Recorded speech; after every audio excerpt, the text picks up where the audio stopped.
বাপমা তো আমাদের জন্য অনেক ত্যাগ তিতিক্ষা সাধনা পরিশ্রম করলেন।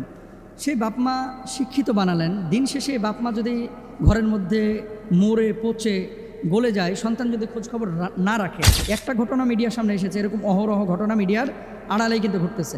ছেলে আমার মস্ত বড় শিক্ষিত হয়েছে, কিন্তু ছেলে মানুষ হয় না। আর ছেলেকে মানুষ করতে হলে কী করতে হবে? আপনি খেয়াল করে দেখেন, ধনীদের চাইতে গরিবরা বাপমার খেদমত করে বেশি, বাপমার যত্ন নেয় বেশি, টেক কেয়ার করে বেশি। গ্রাম অঞ্চলে যান, কোনো বাপমাকে বৃদ্ধাশ্রমে যাওয়া লাগে না, কিন্তু শহর অঞ্চলে অহরহ বাপমাকে বৃদ্ধাশ্রমে যাওয়া লাগে। সবাই আবার সঞ্চয় করতেছে, বার্ধক্যে উপনীত হওয়ার পরে এই সঞ্চয়টা যেন আমাকে সাপোর্ট দেয়। ভাই, মাল দিয়ে আপনি কতক্ষণ সাপোর্ট নেবেন? যে শিক্ষিত হওয়ার আগে মানুষ হন। মানুষ আমাদের বাবা মারা GPA-5 পাওয়ার পর মেয়েও নাচে মায়েও নাচে।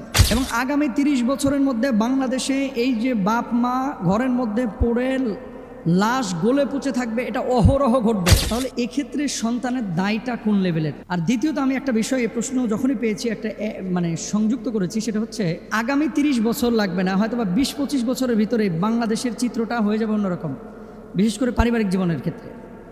এই দুটো বিষয় নিয়ে, ওনার প্রশ্ন এবং আমার সম্পর্ক বিষয়, এই দুটো বিষয় নিয়ে আপনাদের সামনে কয়েকটি কথা বলতে চাই।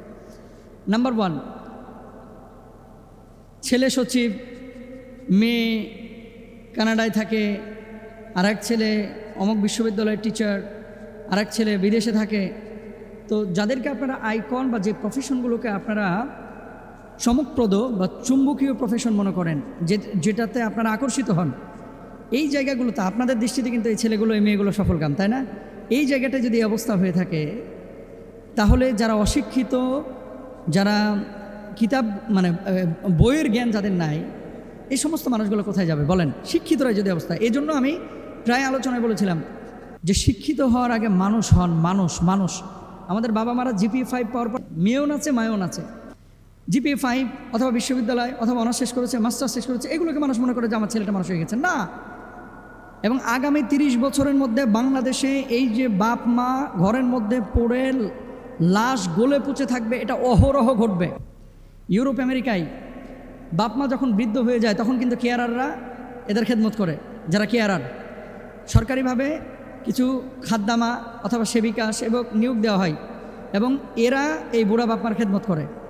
কিন্তু বাংলাদেশে যখন বুড়া হয়ে যাচ্ছে, বুড়ি হয়ে যাচ্ছে, সরকার আইন করেছে বাপ মার খেদমত না করলে, দেখভাল না করলে তাকে শাস্তির মুখোমুখি হতে হয়।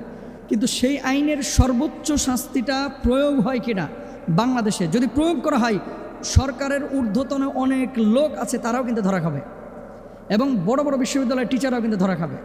বড় বড় ভার্সিটির ভ্যালুয়েবল সাবজেক্টের অনেক বড় বড় টিচাররা ধরা খাবে। আপনি খেয়াল করে দেখেন, ধনীদের চাইতে গরিবরা বাপমার খেদমত করে বেশি, বাপমার যত্ন নেয় বেশি, টেক কেয়ার করে বেশি। গ্রাম অঞ্চলে যান, কোনো বাপমাকে বৃদ্ধাশ্রমে যাওয়া লাগে না, কিন্তু শহর অঞ্চলে অহরহ বাপমাকে বৃদ্ধাশ্রমে যাওয়া লাগছে, অহরহ যাওয়া লাগছে। কারণটা কি? কারণটা হচ্ছে ছেলে আমার মস্ত বড় শিক্ষিত হয়েছে, কিন্তু ছেলে মানুষ হয় না। আর ছেলেকে মানুষ করতে হলে কী করতে হবে? কোরআনের জ্ঞানটা আগে দিতে হবে। দেখেন, এই যে নেক্সট 30 বছরের ভিতরে বাংলাদেশে যে চিত্রটা পরিবর্তন হবে, এক মোহাম্মদপুরের ঘটনা আপনাদেরকে নাড়িয়ে দিচ্ছে, মিরপুরের ঘটনা। তো আগামী এই 30 বছরের মধ্যে এই ধরনের ঘটনা ঘরে ঘরে ঘটবে। কারণটা কি? আগে 5টা-7টা ছেলে পেলে, 4জন-5জন ছেলে পেলে নিয়েছে, তারপরে বাপমাকে এভাবে দেখে নাই। একটা ঘটনা মিডিয়ার সামনে এসেছে, এরকম অহরহ ঘটনা মিডিয়ার আড়ালেই কিন্তু ঘটতেছে। 5জন-7জন ছেলে মেয়ে থেকেও যদি বাপমাকে না দেখে, আপনাদের এখনকার ম্যাক্সিমাম বাচ্চা কাচ্চা তো 2জন, অনেকের 1জন। তো এটা চলে যাবে আমেরিকা, কানাডা অথবা বিদেশে। ইংলিশ মিডিয়ামে আপনি পড়াচ্ছেন।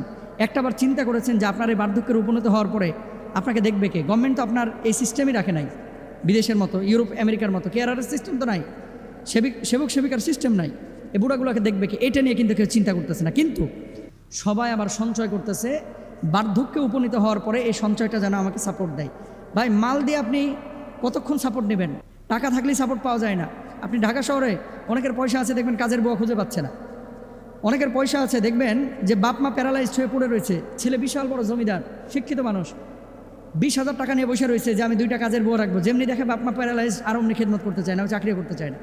তাহলে আপনি এগুলো যদি ফিকির না করেন, ফিল না করেন যে নেক্সট 25 ইয়ার্স অথবা 30 ইয়ার্সের মধ্যে এই দেশটা কোথায় যাচ্ছে, এবং আপনার বাপ মার পরিস্থিতি কী হবে, আপনার আমার পরিস্থিতি কী হবে। আপনার বয়স যখন ধরেন এখন 30, 2070 সালে আপনার বয়স হয়ে যাবে কত? প্রায় 60 বছর, 65 বছর। এই সময় আপনার তো এই তকত থাকবে না, আপনার পরিস্থিতিটা কী হবে? এটা নিয়ে কেউ কথা বলে না ভাই, কেউ বলে না। আমি বলেছি এর আগেও বলেছি এবং এখনও বলতেছি, কারণ আমার ইউরোপ ঘোরা, আমার মধ্যপ্রাচ্য ঘোরা, আমার বাংলাদেশ ঘোরা, আমি কম্পেয়ার করতে পারি যে এই বাংলাদেশের সমাজ ব্যবস্থায় অনেক কিছু ধোঁকাবাজি হয় আমাদের সাথে। এর জন্য সরকারের কাছে অনুরোধ, হয় কেয়ারার সিস্টেম অথবা খাদ্যামা সেবিকার সিস্টেম এটা চালু করা দরকার। দরকার হয় 60 বছরের চাকরি থেকে বড় অ্যামাউন্টের ট্যাক্স নিয়ে রাখেন। কিন্তু এই সাপোর্টটা ছাড়া আগামীর বাংলাদেশে শত শত মানুষ এরকম লাশ পচে ঘরের মধ্যে পড়ে থাকে, কেউ জানবে না ভাই, কেউ জানবে না, কেউ জানবে না।